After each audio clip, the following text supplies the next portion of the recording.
Welcome to our paranormal afterlife.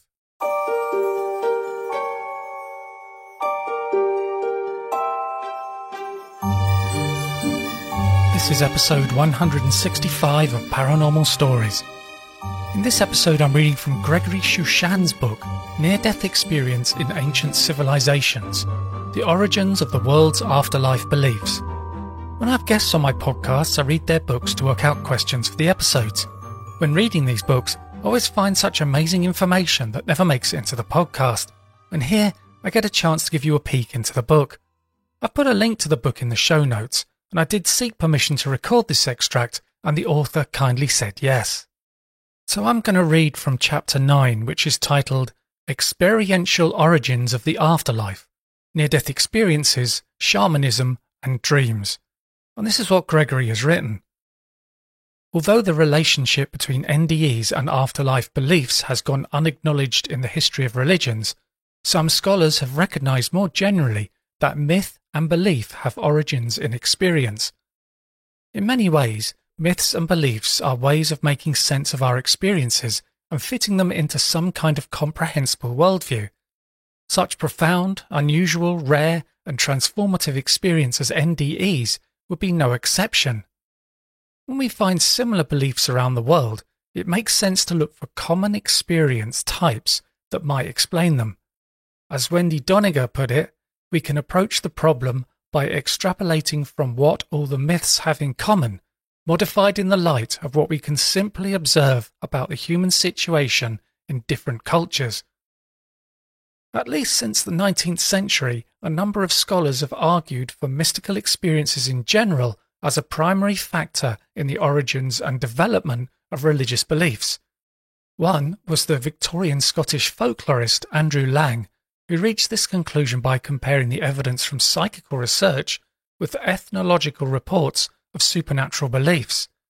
In his classic 1902 study on religious experience, the famous American philosopher and psychologist William James defined the key aspects of religious experience as the divided self and the struggle, the change of personal centre and the surrender of the lower self, the appearance of exteriority of the helping power, and yet a sense of union with it, feelings of security and joy, and subsequent positive transformation, which he called the fruits of the experience.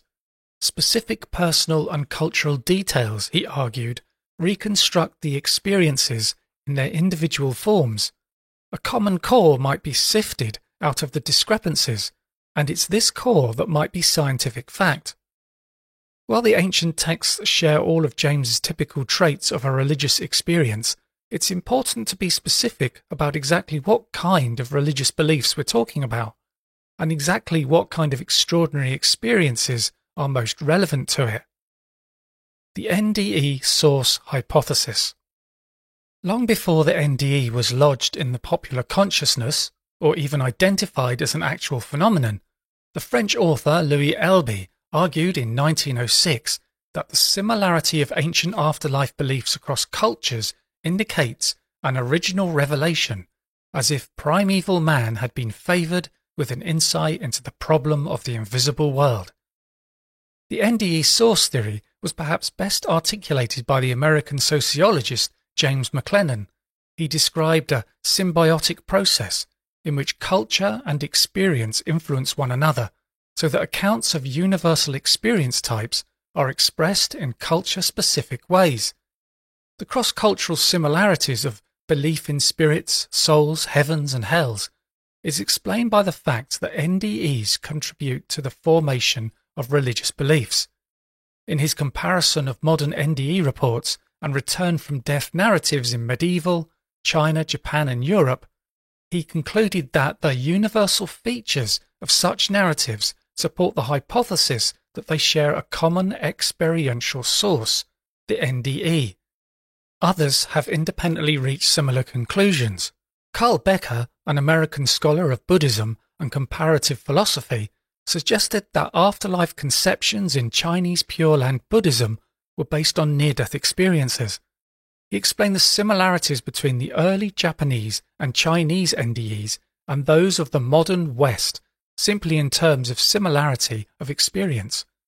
The British theologian Paul Badham has made similar arguments with particular focus on the relationship between NDEs and Japanese Pure Land Buddhism, the Tibetan Book of the Dead, and the late 13th century Jewish mystical text, the Zohar.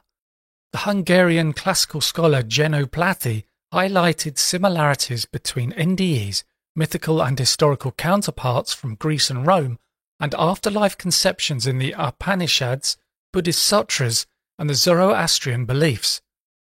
Correspondences between the Upanishads and NDEs have also been observed by the scholar of Indian philosophy, William A. Borman, leading him to suggest that the phenomenon might also be useful for understanding other ancient texts relating to the afterlife. The French Egyptologist Ruth Schumann-Antilme identified some common elements between NDEs and the Egyptian Book of the Dead, and the psychologist E.J. Herman noted that some compelling similarities between NDE and Zuriganazi. These include feelings of oneness with the universe, love, joy and peace, ineffability, and so on. The clearest and most direct historical evidence, however, comes from small-scale societies. In my book, Near-Death Experience in Indigenous Religions, I examined hundreds of accounts of afterlife beliefs from Africa, native North America, and Oceania from the 17th century to the early 20th century. Rather than esoteric religious texts, the sources were the records of explorers, missionaries, and anthropologists. There were certainly differences between these broad culture areas. Very few accounts of NDEs were found in Africa, Micronesia, and Australia. Their afterlife beliefs were correspondingly less concerned with spiritual existence in other realms than the potentially harmful influences of ancestor spirits that remain nearby on Earth. In contrast, I found over 100 NDE accounts among Native American, Polynesian, and Melanesian societies. These societies not only tended to valorize NDEs, but their afterlife beliefs and otherworld journey myths were thematically consistent with them. The really remarkable thing, however, the indisputable evidence, is the existence of dozens of statements by indigenous people themselves that their afterlife beliefs derived from the accounts of actual individuals who had temporarily died and returned to life. Furthermore, those who had NDEs often became prophets, shamans, or other religious leaders. Badham pointed out that modern medical technology has democratized NDEs, explaining not only why they were especially rare in earlier times, but also why those who had them were considered exceptional individuals endowed with religious authority. A few anthropologists, such as Ake Hultkrantz and Irving Hallowell, distinguish between various types of visionary afterlife experiences, those that originated in dreams, shamanic visions, and apparent temporary deaths. The reason they made such distinctions was because their indigenous sources did. The Winnipeg Saulteaux Native Americans, for example, based their afterlife beliefs on dreams, mediumistic communications, and NDEs, with the latter holding the greatest importance and authority. Also relevant is anthropologist Dean Scheele's survey of out-of-body experience beliefs in 67 small-scale societies worldwide. He found that 95% believe in the phenomenon and that they're described in remarkably similar ways. This led him to suggest that the belief is based on experience, concluding, when different cultures at different times and in different places arrive at the same or very similar out-of-body belief, we begin to wonder if this results from a common experience of this happening. That the NDE source theory is proven for some indigenous societies strengthens the possibility that the afterlife beliefs in our ancient civilizations were also grounded in such experiences. In light of this, it's worth reviewing some of the more direct evidence. Leaving aside for the moment the many conceptual and mythological parallels embedded in the texts, with the exception of Egypt, explicit references to an individual dying, returning to life, and undergoing experiences highly reminiscent of NDEs occur in each civilization. Today I was reading from Gregory Shushan's book, Near-Death Experience in Ancient Civilizations, The Origins of the World's Afterlife Beliefs. If you want to buy the book, there is info and a link in the show notes. A great way to support the podcast is to sign up on Patreon. Just go to patreon.com/Our Paranormal Afterlife, or click on the button on my homepage, pastliveshypnosis.co.uk. And if you enjoy the podcast, please leave a review. Be sure to subscribe on Apple Podcasts, Spotify, or via your favourite podcast app to make sure that you don't miss out on any episodes. And thanks for listening.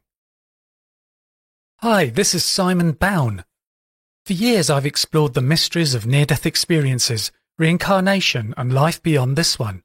Now I've gathered some of the most compelling cases into my new book, Verified Near-Death Experiences, Proof of an Afterlife.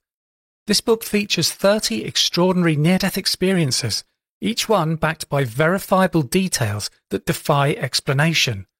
These are more than just personal stories. They offer real evidence that consciousness continues beyond death. Through these accounts, you'll hear about profound moments of connection, insights from beyond, and experiences that challenge everything we think we know about life and the afterlife. Verified Near-Death Experiences, Proof of an Afterlife, will be published on March 24th, and the Kindle version is now available for pre-order.